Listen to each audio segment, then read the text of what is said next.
Hello friends, welcome to my YouTube channel board exam.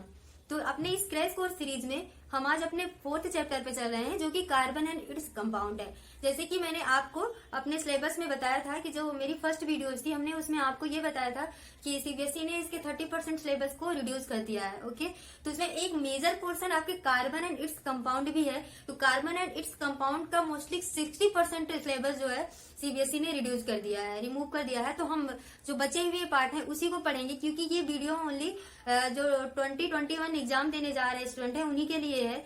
और next video जो बनाएंगे miss, ये जो क्रैश कोर्स सीरीज चल रही है ये अपनी सिर्फ 2021 वाले स्टूडेंट के लिए ही है। ओके, तो चलिए आज हम पढ़ते हैं कार्बन एंड इट्स कंपाउंड। तो सबसे पहले हम कार्बन के बारे में जानेंगे, ठीक है, और फिर जैसे जैसे सिलेबस में जो भी दिया रहेगा हम सब पढ़ेंगे, एकदम अच्छे से पढ़ेंगे। आप जो है ये ट्रस्ट कर सकते हैं, इस वीडियो को देख करके आप बहुत अच्छे मार्क्स गेन कर सकते हैं। ओके, तो चलिए फर्स्ट हम देखते हैं कार्बन के बारे में। What is the carbon? जो कार्बन है ये मोस्टली जितने भी ऑर्गेनिक होते हैं ये सब में प्रेजेंट होता है। ओके, या हमारे अर्थ में भी है या हमारे एटमॉस्फेयर में भी है। लगभग जितनी भी थिंग्स होती हैं लिविंग या नॉन लिविंग, ये सब में प्रेजेंट होता है। कुछ ना कुछ अमाउंट में ये सब में प्रेजेंट होता है। ओके, तो चलिए हम बात कर लेते हैं कि हमारे अर्थ के जो क्रस्ट है, जो अर्थ का क्रस्ट है, ध्यान दीजिएगा, जो क्रस्ट है उसमें कितने परसेंट है? तो अर्थ की जो क्रस्ट है उसमें 0.02% प्रेजेंट है। ओके, जो अर्थ की क्रस्ट में 0.02% प्रेजेंट है। और एक बात और ध्यान रखिएगा, जो अपने एटमॉस्फेयर में 0.03% कार्बन डाइऑक्साइड प्रेजेंट है। ओके, तो इतनी थोड़ी सी अमाउंट में हम जानते हैं, इतनी छोटी सी अमाउंट कार्बन डाइऑक्साइड की ये पूरे एनवायरमेंट के लिए बहुत ज्यादा हार्मफुल है। और उसी तरह से ये जो कार्बन है ये अपने अर्थ पे, सिर्फ इस अर्थ के क्रस्ट पे 0.02% ही प्रेजेंट है। ओके, तो ये जो कार्बन है ये हमारे लिए इम्पोर्टेंट क्यों है? ओके, ये इतना एक फुल चैप्टर इस कार्बन पे ही क्यों बनाया गया, हम इसके बारे में पढ़ेंगे, इसकी फुल प्रॉपर्टी के बारे में पढ़ेंगे। और ये अलग से, ये जो कार्बन होता है ये सबके साथ बॉन्डिंग करता है। ओके, जो बॉन्डिंग करता है वो शेयरिंग बॉन्डिंग करता है। ओके, समझ आए? जो बॉन्डिंग है ये शेयरिंग बॉन्डिंग होती है, ये नई तरह से बॉन्डिंग क्रिएट करता है। और ये खुद कार्बन एटम के साथ भी कार्बन एटम के साथ भी बॉन्ड मेक करता है, और अन्य जो और भी एलिमेंट्स होते हैं उनके साथ भी बॉन्डिंग करता है। तो अभी हम देखते हैं कि बॉन्डिंग क्या होती है। ये जो कार्बन होता है इनके जो शेयरिंग इलेक्ट्रॉन होते हैं वो कोवैलेंट बॉन्ड के थ्रू ऐड होते हैं। तो चलिए हम आगे देख लेते हैं कि जो कार्बन होता है वो उसके आउटर बेस सेल में कितने इलेक्ट्रॉन होते हैं, वो किस तरह से टेट्रा हाइलाइड बनाता है। ओके, वो जो है कैसे बॉन्डिंग क्रिएट करता है, तो इसके बारे में हम सारा बहुत अच्छे से पढ़ेंगे। क्या होता है ये क्या होता है ये कार्बन कंपाउंड, इसको हम देखेंगे। सबसे पहले हम पढ़ते हैं आयनिक कंपाउंड, सबसे पहले हम पढ़ते हैं यहाँ पे आयनिक कंपाउंड। तो जो कि लास्ट चैप्टर में था, हमने आपको नहीं बताया था, वो इसलिए कि हम यहाँ पे आपको आयनिक कंपाउंड के बारे में बताते हैं। तो ध्यान दीजिए, कार्बन कंपाउंड पढ़ने से पहले हम इस आयनिक कंपाउंड को पढ़ेंगे। तो देखते हैं आयनिक कंपाउंड क्या होता है। ओके, तो चलिए देखते हैं सबसे पहले आयनिक कंपाउंड, या फिर इसे हम इलेक्ट्रोवैलेंट कंपाउंड भी बोलते हैं। ओके, ये होते क्या है? आयनिक कंपाउंड या फिर इलेक्ट्रोवैलेंट कंपाउंड होते क्या है? तो जो जितने भी आयनिक कंपाउंड्स होते हैं consist of positively and negatively charge ion. Okay, and not molecules. ये पॉजिटिव और नेगेटिव चार्ज आयन से कंसिस्ट होते हैं, मतलब इसमें होता है, इसमें पॉजिटिव आयन और नेगेटिव आयन होता है। Okay, and in the crystal of sodium chloride. देखिए यहाँ पे सोडियम क्लोराइड को ध्यान दीजिएगा, जो सोडियम है और जो क्लोराइड है ये दोनों बने हुए इंडेक्स हैं, मतलब इसमें बॉन्डिंग से इसमें आयन शेयरिंग हुआ है, ठीक है, इसमें इलेक्ट्रॉन शेयरिंग हुआ है। तो हम जाते हैं जो सोडियम होता है, ठीक है, इसे आउटर मोस्ट शेल में कितने इलेक्ट्रॉन होते हैं? जब इसका हम कॉन्फ़िगरेशन करते हैं तो 2 8 1। ओके, यहाँ पे हमने आपको लास्ट चैप्टर में भी बताया था कि इसके आउटर मोस्ट शेल में 1 इलेक्ट्रॉन होते हैं। ये अपने ऑक्टेट को पाना चाहता है, लेकिन अपने ऑक्टेट को कैसे पाए? इसको अगर ये 7 इलेक्ट्रॉन को लेता है तो इसमें ज्यादा एनर्जी की रिक्वायर्ड होगी, और फिलहाल 7 इलेक्ट्रॉन को ये ले नहीं सकता, किसी से ये शेयरिंग नहीं कर सकता, इसलिए इसके पास 1 इलेक्ट्रॉन ज्यादा है। तो ये क्या करता है? इसको दे देता है, ठीक है, ये इसको दे देता है, इसको जो है दान देता है, ठीक है। और जो ये है, जो क्लोराइड होता है, ये एक्सेप्टर होता है, ये डोनर है, क्लोराइड एक्सेप्टर होता है। इसके आउटर मोस्ट सेल में कितने इलेक्ट्रॉन होते हैं? 7। ओके, इसके आउटर मोस्ट क्लोरीन का कितना होता है? एटॉमिक नंबर 17 होता है। इसके आउटर मोस्ट सेल में 7 इलेक्ट्रॉन होते हैं। इसे अपने ऑक्टेट को कंप्लीट करने के लिए 1 इलेक्ट्रॉन की रिक्वायर होती है। ये 1 इलेक्ट्रॉन को डोनेट कर देता है, तो क्या बन जाता है? Na+। ओके, ये अपने ऑक्टेट को ले लिया है। नेक्स्ट जब हम क्लोरीन को देखते हैं तो ये अपने स्टेबल होने के लिए 1 इलेक्ट्रॉन को गेन करेगा, ये बन जाएगा Cl माइनस, मतलब 288। यहाँ पे देखिए इन दोनों के बीच में जो भी बॉन्डिंग है, जो बॉन्डिंग है वो आयनिक कंपाउंड है, मीन्स आयनिक इलेक्ट्रोवैलेंट बॉन्ड यहाँ पे बनता है। ओके, जब आयंस की शेयरिंग होती है, जब एक जो एलिमेंट होते हैं वो अपने इलेक्ट्रॉन को दूसरे एलिमेंट को डोनेट कर देते हैं। ओके, एक इलेक्ट्रॉन एक एलिमेंट अपने इलेक्ट्रॉन को दूसरे एलिमेंट को डोनेट कर देते हैं, तो उनके बीच जो भी बॉन्डिंग होती है वो कैसी होती है, वो कौन सी आयनिक बॉन्डिंग कहलाती है, आयनिक कंपाउंड कहलाता है। ओके, यहाँ पे देखो सोडियम है, हमने इसकी जो इलेक्ट्रॉन है आउटर मोस्ट सेल की जो इलेक्ट्रॉन है उसको डॉट से रिप्रेजेंट किया है, जो क्लोरीन के आउटर मोस्ट सेल के इलेक्ट्रॉन है उसको क्रॉस से रिप्रेजेंट किया। ये क्या करेगा, अपने इलेक्ट्रॉन को इसको दे देगा, यहाँ पे Na+ और Cl- बना लेता है। ओके, एक चीज और, इन दोनों ये जो होते हैं वो एकदम strongly positive and strongly negative होते हैं। ओके, इनके बीच में जो एनर्जी होती है, जो अट्रैक्शन होता है वो भी बहुत स्ट्रांग होता है, क्योंकि पॉजिटिव और नेगेटिव के बीच में बहुत स्ट्रांगली अट्रैक्शन होता है। नेक्स्ट, इसकी जो मेल्टिंग और बॉइलिंग पॉइंट होती है ये भी बहुत ज्यादा हाई होती है। ध्यान रखिएगा, जो आयनिक कंपाउंड्स होते हैं उनकी मेल्टिंग और बॉइलिंग पॉइंट भी बहुत हाई होता है। ठीक है, ये वाटर में सॉल्युबल होते हैं, ध्यान दीजिएगा, वाटर में ये सॉल्युबल होते हैं। अब इसको देख लेते हैं जरा, इसको कैसे ये सॉल्युबल होते हैं। ठीक है, जब हम इसे वाटर में डालते हैं, पानी में डालते हैं, तो ये ब्रेक हो जाते हैं। ठीक है, ये ब्रेक हो जाते हैं, ये प्लस और माइनस के आयन में ब्रेक हो जाते हैं। ठीक है, इसलिए कहा जाता है कि ionic compound conduct electricity in molten state or when dissolve in water. जब इसे जो आयनिक कंपाउंड होते हैं ये इलेक्ट्रिसिटी को कंडक्ट करते हैं, कब, जब ये मॉल्टेनियस होता है, जब ये घुलित अवस्था में, या फिर जब ये वाटर में सॉल्युबल हो तब। ओके, जब इसे वाटर में डाला जाता है तो ये क्या देते हैं, ये ये जो है इलेक्ट्रिसिटी के गुड कंडक्टर्स माने जाते हैं, मतलब ये इलेक्ट्रिसिटी को कंडक्ट करते हैं। समझ में आया इतना? चलिए, एक चीज और यहाँ पे ध्यान दीजिएगा, जो आयनिक बॉन्ड जो होते हैं वो 2 एटम्स के बीच में भी होते हैं, उस 3 एटम के बीच में भी होते हैं। ओके, तो ऐसा नहीं कि सिर्फ एक ही एटम के बीच में होता है, 2 एटम 3 एटम के बीच में होता है। चलिए हम एक एग्जांपल लेकर के आपको समझा देते हैं। ध्यान दीजिएगा, अगर हम मैग्नीशियम ऑक्साइड को लेते हैं, मैग्नीशियम ऑक्साइड को लेंगे MgO, यहाँ पे ध्यान दीजिएगा, जब मैग्नीशियम ऑक्साइड को लेंगे तो जो मैग्नीशियम होता है इसके जो आउटर मोस्ट सेल में कितने इलेक्ट्रॉन होते हैं, मैग्नीशियम के आउटर मोस्ट सेल में 2 इलेक्ट्रॉन होते हैं, लेकिन जो ऑक्सीजन होता है उसके आउटर मोस्ट सेल में 6 इलेक्ट्रॉन होते हैं। यहाँ पे चलिए मैग्नीशियम की देखते हैं, जब इसका कॉन्फ़िगरेशन करेंगे 2A2 मीन्स इसका 12 होता है एटॉमिक नंबर, 2A2 हो जाएगा। ओके, जब इसका एटॉमिक नंबर 12 होता है, जब इसको करेंगे 2A2 हो जाएगा। जब ऑक्सीजन को हम करते हैं, ऑक्सीजन का कॉन्फ़िगरेशन करते हैं तो इसका कितना होता है 26। ओके, इसके आउटर मोस्ट सेल में इसका कितना हो जाता है, जब ऑक्सीजन क्या करते हैं तो 286 होता है। ठीक है, 286।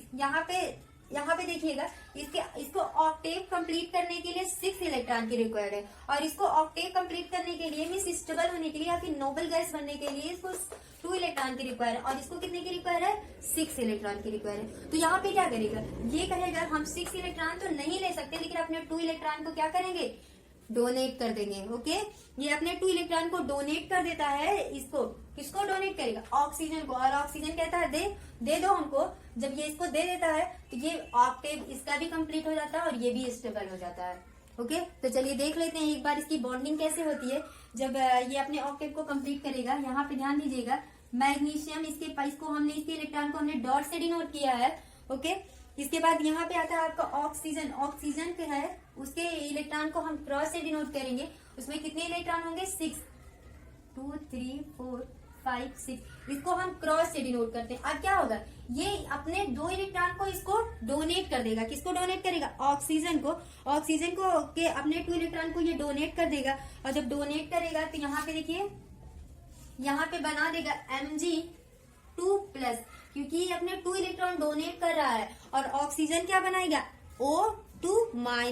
ये जो है 2- हो जाएगी। यहाँ पे इसके कितने इलेक्ट्रॉन होंगे, बचेंगे 2-8। अपने ये स्टेबल स्टेट में आ जाता है। ऑक्सीजन क्या करेगा, वो 2 इलेक्ट्रॉन ले लेगा और लेकर के वो भी अपने ऑक्टेव को क्या करेगा, कंप्लीट कर लेगा, और ये बन जाता है 2-। ओके, अब आपको ये समझ में आ गया होगा आयनिक कंपाउंड या फिर आयनिक बॉन्ड कैसे बनते हैं। अब हम अपने टॉपिक पे चलते हैं, ठीक है। जो कार्बन था, हम कार्बन के बारे में पढ़ेंगे, इसलिए हमने यहाँ पे बनाया कि यहाँ पे इलेक्ट्रोवैलेंट बॉन्ड है, वहां पे कोवैलेंट बॉन्ड है, तो हम इसको और उसको कंपेयर कराएंगे, इसीलिए हमने आपको यहाँ पे इसको बता दिया है। ओके, तो चलिए हम बताते हैं आपको कार्बन के बारे में। कार्बन क्या होता है, जैसे कि हमने अभी आपको बताया, जो कार्बन है ये इस एटमॉस्फेयर के ऑल थिंग्स में, जितने भी ऑर्गेनिक होते हैं सब में प्रेजेंट होता है। हमारे अर्थ में 0.02% है, ठीक है। और कार्बन एक ऐसा कंपाउंड, देखो कार्बन एक ऐसा एलिमेंट है जो कि सबके साथ, जो एटम्स बनाता है, सबके साथ बॉन्डिंग करता है, सबके साथ ये बॉन्डिंग करता है, इसीलिए इसे क्या कहते हैं, टेट्रा बैलेंट, इसलिए इसे टेट्रा बैलेंट कहते हैं। अब हम समझेंगे टेट्रा बैलेंट क्या होता है और ये कार्बन की रिक्वायर्ड क्यों है। ओके, तो चलिए हम देखते हैं। सबसे पहले कार्बन की कुछ प्रॉपर्टीज हैं। Carbon are the 2 unique properties, ये आपके क्वेश्चन में, मतलब बोर्ड एग्जाम में पूछा जाता है कि कार्बन की ऐसी कौन सी प्रॉपर्टीज होती है जो उसे सबसे अलग, सारे एलिमेंट से अलग करता है। तो यहाँ पे देखिए, इट इज ए टेट्रावैलेंट। ये क्या होता है, टेट्रावैलेंट होता है। फर्स्ट तो समझते हैं टेट्रावैलेंट क्या है। ध्यान दीजिएगा, जो कार्बन है, जो कार्बन ये जो होते हैं, ये शेप साइज, जो कार्बन होते हैं ये लार्ज नंबर ऑफ कंपाउंड, ये बहुत बड़े नंबर ऑफ कंपाउंड से अरेंज होते हैं। एंड जो इनकी शेप साइज ये जो है अलग अलग होती हैं। Carbon atoms have ion change और even are the arrange to the branches. ध्यान दीजिएगा, कार्बन जो होता है ये ब्रांचेज में ब्रेक होता है। ओके, जब ये अलग अलग ब्रांचेज में ब्रेक होगा तो ये हम इसके भी 3 चेन हो जाएंगे, इसके भी 3 ब्रांच हो जाएंगे। जब यहाँ पे पहुंचेंगे तो इसके भी क्या होगा, अलग अलग 3 ब्रांचेज हो जाएंगे। ओके, ये जो है ये ब्रांचेज में ब्रेक होता है, ठीक है। ये हमेशा ट्री मॉडल में ब्रांचेज में ब्रेक होता है, ये एक चेन बनाता है, ठीक है। और ये आपसे पूछा रहा है कि ये टेट्रावैलेंट क्यों है। ध्यान दीजिएगा, ये टेट्रावैलेंसी क्यों होता है, क्योंकि जो कार्बन एटम्स होते हैं in the compound are link by the single, double, triple. ये जो होते हैं, जो कार्बन कंपाउंड होते हैं, ये लिंक करते हैं किसे, single bond, double bond, triple bond. ये सिंगल, डबल, ट्रिपल बॉन्ड बनाते हैं। इनकी जो बॉन्डिंग होती है वो जो है अलग होती है, सारे एलिमेंट्स से ये अलग बॉन्डिंग करते हैं। ओके, और ये बहुत ऐसा नहीं कि सिर्फ किसी एक कंपाउंड, ऐसा नहीं कि सिर्फ कार्बन जो है कार्बन से ही बॉन्डिंग करता है। ये हाइड्रोजन, ऑक्सीजन, सल्फर, क्लोरीन, ये सबसे बॉन्डिंग करते हैं, ठीक है।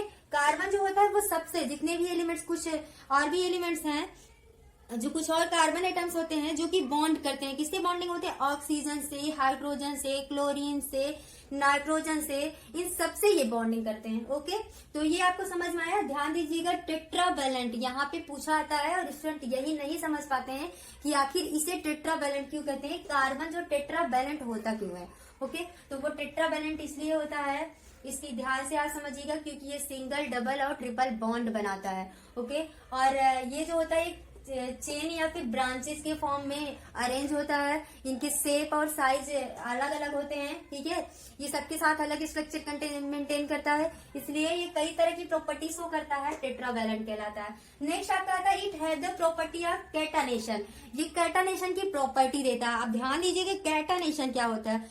This is the unique property of carbon, this is the unique property of carbon to form a bond with the other carbon atoms, giving the rise a large number of molecules are called catenation. मैं यहाँ पे इसको note कर दे रही हूँ। Okay, तो listen, what is the property of catenation. Catenation की meaning क्या होती है, मीन्स क्या है ये catenation. Look at here, the unique property of carbon to form bond with other carbon atoms giving rise to large molecule is called a catenation. ध्यान दीजिएगा, carbon की वह प्रॉपर्टी जिसमें कार्बन दूसरे एटम से, कार्बन की वह प्रॉपर्टी जिसमें कार्बन दूसरे कार्बन एटम से मिल करके एक लार्ज मॉलिक्यूल बनाते हैं, और एक नए लार्ज मॉलिक्यूल्स बनाते हैं। इसी फीचर को क्या कहते हैं, कैटानेशन कहते हैं। ध्यान दीजिएगा, ड्यू टू द कैटानेशन की ड्यूरेशन में जो ये कार्बन कंपाउंड्स होते हैं वो लाइक है, जब ब्रांचेज ये अरेंज होते हैं, ये 3 फॉर्म में अरेंज होते हैं। एक तो ब्रांचेज बनाते हैं, ओके, ब्रांचेज बनाते हैं। दूसरा रिंग फॉर्म में मेक होते हैं, और तीसरा जो होता है वो चेन होता है। एक ब्रांचेज चेन होता है, एक कार्बन चेन बनाते हैं, तीसरा रिंग फॉर्म में आते हैं। तो कैटानेशन के ड्यूरेशन में ही ये सब होता है। अगर कार्बन कैटानेशन, ये जो फीचर ऑफ कार्बन जो कैटानेशन फीचर है, इसी के जो है फॉर्म में ये सब आते हैं, रिंग में आते हैं, ठीक है। ब्रांचेस फॉर्म में आते हैं, और क्या बनाते हैं, ब्रांचेस फॉर्म में आते हैं, रिंग में आते हैं, और आपका क्या बनाते हैं, चेन में आते हैं। ओके, तो इतना आपको समझ में आ गया होगा ये कैटानेशन क्या है, ये टेट्रावैलेंट क्या है। अब आगे बढ़ते हैं, हम कोवैलेंट जानते हैं। कोवैलेंट, इसके बारे में, अब कार्बन के बारे में हम समझ चुके हैं, अब कार्बन की और प्रॉपर्टीज के बारे में जानते हैं। हाँ, एक चीज और यहाँ पे अब हम पढ़ेंगे टेट्रावैलेंट। एक डिस्कवरी, इसकी डिस्कवरी किसने की थी, तो ये बहुत इंपॉर्टेंट है, डिस्कवरी ऑफ टेट्रावैलेंट बॉन्डिंग में शेयरिंग। जो टेट्रावैलेंट होता है, इसको सबसे पहले बनाया किसने था, ठीक है। तो कभी कभी इसके साइंटिस्ट का भी नेम पूछा जाता है, इसलिए आपको ये जानना जरूरी है, क्योंकि ऐसा नहीं कि आप ओनली 10th क्वालिफाई करने के लिए स्टडी कर रहे हैं, आप आगे भी जाएंगे केमिस्ट्री लेकर के। तो ध्यान दीजिएगा, जे वॉन्ट हब 1874 में इस साइंटिस्ट थे जे वॉन्ट हब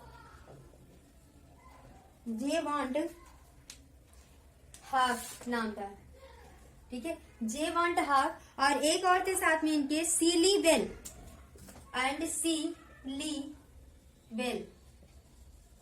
इन्हीं दोनों साइंटिस्ट ने मिलकर के इसको बनाया था, जो टेट्रावैलेंट बाय, ये कार्बन की ये प्रॉपर्टीज की थी, कार्बन टेट्रावैलेंट होता है। ओके, आप इसको लर्न कर सकते हैं। चलिए आगे देखते हैं, चलिए देखते हैं covalent bond. What is the covalent bond, ध्यान से यहाँ पे देखिएगा, ये इंपॉर्टेंट है आपको समझना है कि ये कोवैलेंट बॉन्ड आखिर है क्या। तो covalent bond, when two atoms achieve stability by the sharing of electron pair. जब दो एटम इलेक्ट्रॉन की पेयरिंग करके, जब दो एटम्स सेम इलेक्ट्रॉन की पेयरिंग करके स्टेबल हो जाते हैं। ओके, जब दो एटम्स सेम इलेक्ट्रॉन की पेयरिंग करके स्टेबल हो जाते हैं, तो वो क्या बनाते हैं, कौन सी बॉन्डिंग प्रिपेयर करते हैं, कोवैलेंट बॉन्ड। ऐसा नहीं है कि हमने किसी को 10 रुपए दिया तो दूसरा भी हमको 10 रुपए देगा। ओके, इस तरह से जो हम दोनों के बीच में बॉन्डिंग होगी, वो कैसी बॉन्डिंग होगी, कोवैलेंट बॉन्डिंग होगी। Each contributing the same electron, उसमें जो दोनों एटम्स होते हैं वो सेम इलेक्ट्रॉन की कंट्रीब्यूटिंग करते हैं, एंड गॉट स्टेबिलिटी, और इस तरह से वो स्टेबल हो जाते हैं, मीन्स वो नोबल गैस में आ जाते हैं। नोबल गैस स्टेबल होते हैं ना, वो नोबल गैस सीरीज में आ जाते हैं, मतलब वो अपने ऑक्टेट को कंप्लीट कर लेते हैं, स्टेबल हो जाते हैं। तो चलिए इसके कुछ एग्जांपल भी देख लेते हैं इनकी स्टेबिलिटी का। जैसे हमने हाइड्रोजन लिया है, हाइड्रोजन के आउटर मोस्ट शेल में कितने इलेक्ट्रॉन होते हैं, ओनली 1 होते हैं। हम जानते हैं हाइड्रोजन के पास 1 इलेक्ट्रॉन होते हैं। ओके, तो अगर ये हाइड्रोजन की बॉन्डिंग करता है, ओके, अगर ये हाइड्रोजन की बॉन्डिंग करता है तो ये क्या करेगा, हाइड्रोजन होगा। ओके, अगर इसको H2 बनाना है, मीन्स ये हाइड्रोजन के साथ हाइड्रोजन की बॉन्डिंग करेगा, तो यहाँ पे हम 2 हाइड्रोजन लेंगे। मान लीजिए इस हाइड्रोजन का इलेक्ट्रॉन हमने क्रॉस से डिनोट किया, दूसरे हाइड्रोजन के इलेक्ट्रॉन को हमने किससे डिनोट किया, डॉट से डिनोट किया। इन दोनों ने बॉन्डिंग क्रिएट की, ठीक है, इसने अपने एक इलेक्ट्रॉन को इसको दिया, इसने अपने एक इलेक्ट्रॉन को इसको दिया। अब देखिए यहाँ पे ये दोनों क्या हो गए, स्टेबल हो गए। ओके, अब ये दोनों क्या हो गए, स्टेबल हो गए। और जो इनके बीच बॉन्डिंग बनेगा, क्योंकि यहाँ पे 1 इलेक्ट्रॉन शेयरिंग होगा, इसलिए जो बॉन्डिंग होगा वो ऐसे होगा। ओके, सिंगल बॉन्ड है यहाँ पे, जो इनकी इलेक्ट्रॉन की शेयरिंग है वो सिंगल बॉन्ड। चलिए, तो यहाँ पे अगर हम क्लोरीन मॉलिक्यूल का फॉर्मेशन कराते हैं, ध्यान दीजिएगा, अगर हम यहाँ पे फॉर्मेशन ऑफ क्लोरीन मॉलिक्यूल का फॉर्मेशन कराते हैं तो कैसे कराएंगे। यहाँ पे ध्यान दीजिएगा, जो क्लोरीन है, जब क्लोरीन का हम कॉन्फ़िगरेशन करते हैं तो क्या आता है, 287। ओके, तो क्लोरीन 287 होता है। हम यहाँ पे क्या करेंगे, इसको कितने की रिक्वायर है, 1। हम यहाँ पे क्लोरीन मॉलिक्यूल बना रहे हैं, मतलब Cl2 बना रहे हैं। क्लोरीन के साथ ही क्या कराएंगे, बॉन्ड बनाएंगे। क्लोरीन के साथ ही बॉन्डिंग कराएंगे। ओके, तो हम क्या करेंगे, क्लोरीन है, इसका एक क्लोरीन को हम क्रॉस से लेंगे, दूसरे क्लोरीन को हम डॉट से लेंगे। चलिए, इसमें हम जब क्लोरीन का करेंगे तो इसके आउटर मोस्ट शेल में 7 इलेक्ट्रॉन है, इसे स्टेबल होना है, मीन्स ऑक्टेव गेन करना है, तो करते हैं 7। ओके, अब दूसरे क्लोरीन का ध्यान दीजिएगा, दूसरे क्लोरीन का भी हम क्या कराएंगे, ऑक्टेव कंप्लीट कराएंगे। इसके पास भी 7 इलेक्ट्रॉन है। अब हम इन दोनों की बॉन्डिंग कराएंगे। बॉन्डिंग कैसे कराएंगे, चलिए, यहाँ पे कितने इलेक्ट्रॉन की रिक्वायर है, 1। यहाँ पे कितने इलेक्ट्रॉन की रिक्वायर है, 1। तो यहाँ पे वही 1 इलेक्ट्रॉन की हम शेयरिंग कराएंगे। हम लिखेंगे क्लोरीन, इसका 1 इलेक्ट्रॉन, दूसरे क्लोरीन का 1 इलेक्ट्रॉन। यहाँ पे हम इसकी बॉन्डिंग कराएंगे। अब ये क्या बन गया, 288, और सेकंड भी आपका 288। यहाँ पे कितने कितने इलेक्ट्रॉन की बॉन्डिंग हुई है, 1 इलेक्ट्रॉन की बॉन्डिंग हुई है। और हम इसको राइट कर सकते हैं chlorine single bond chlorine. Okay, हम इसको ऐसे राइट कर सकते हैं। ओके, तो चलिए एक बार हम फॉर्मेशन करते हैं कार्बन टेट्राक्लोराइड की। ओके, कार्बन टेट्राक्लोराइड फार्मूला होता है CCl4। अब हम कार्बन टेट्राक्लोराइड के कराएंगे। तो जैसे हम जान रहे हैं कि जो कार्बन होता है इसके आउटर मोस्ट सेल में कितने इलेक्ट्रॉन होते हैं, 4। और क्लोरीन के कितने होते हैं आउटर मोस्ट सेल में, तो क्लोरीन के आउटर मोस्ट सेल में 7 इलेक्ट्रॉन होते हैं। ओके, यहाँ पे लेकिन हमें 4, यहाँ पे क्लोरीन के 4 मॉलिक्यूल्स है, ठीक है। और कार्बन को 4 इलेक्ट्रॉन की रिक्वायर्ड है, क्लोरीन का 4 मॉलिक्यूल्स है, मतलब 4 इलेक्ट्रॉन की रिक्वायर्ड इस क्लोरीन को भी है। तो चलिए हम इसकी बॉन्डिंग बनाते हैं, कैसे ये बॉन्ड करेगा, शेयरिंग कैसे करेगा क्लोरीन। यहाँ पे ध्यान दीजिएगा, कार्बन है इसको हम डॉट से नहीं, सॉरी इसको हम क्रॉस से लेंगे, और क्लोरीन है उसको हम डॉट से लेते हैं। तो चलिए कार्बन के 4 इलेक्ट्रॉन 1 2 3 4, और आपका है क्लोरीन, जो क्लोरीन है उसके 4 मॉलिक्यूल्स है क्लोरीन का, उसका 7 इलेक्ट्रॉन है। ओके, तो क्लोरीन के 7 इलेक्ट्रॉन से हम कंबाइंड कराएंगे।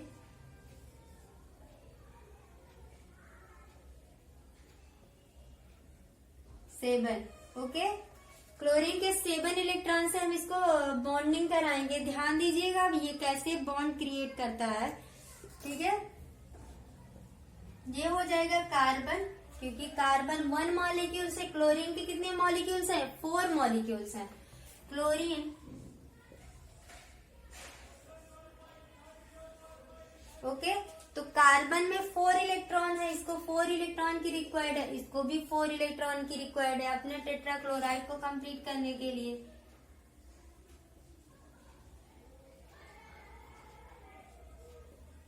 ओके, समझ में आया। ये कार्बन का इलेक्ट्रॉन है और ये क्लोरीन का इलेक्ट्रॉन है, ठीक है। अब क्या करेगा, कार्बन इन सब के साथ देखो ऑक्टेव कंप्लीट करता 2 4 6 8। अब ये सब भी क्या करेंगे, ये सब भी अपने ऑक्टेव कंप्लीट कर लेंगे। समझ आया। और इसका स्ट्रक्चर कैसे बनेगा,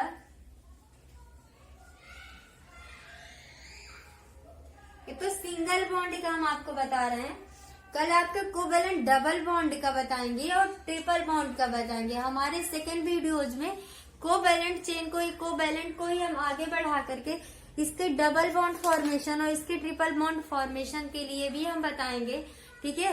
तो आज के लिए थैंक यू।